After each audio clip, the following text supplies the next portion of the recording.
My name is Erisman. I spent 32 years working at the Boeing company, and over the years I began to see that the Bible has a lot to say about what I did every day. It starts with the direct instruction. There are many passages in the scripture that talk to us about our work.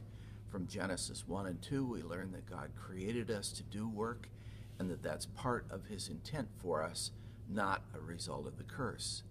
In Colossians, we learn that we're to do our work as unto the Lord, working at it with all our hearts before God. So it's very clear that the scripture has many things to say to us about our work, and those are just two examples.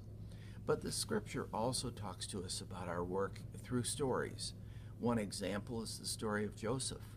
In one way, you can look at this as a story of a career, of someone who had dreams of a future, who ran into some difficulties in his work, and ultimately rose to honor God as a senior executive.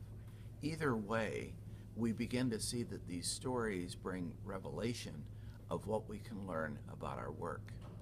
But there's quite another way to see an understanding of work in the scripture. The Bible has a lot to say to us about how we live out our lives, whether it's through the fruit of the Spirit, whether it's through an understanding of this is how you are to live as people of my kingdom, Matthew chapter 5. We begin to see that these passages don't really say anything about work, but they say something about life.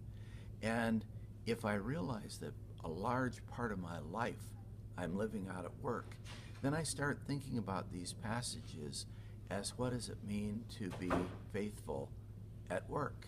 What does it mean to be patient at work? What does it mean to be humble at work?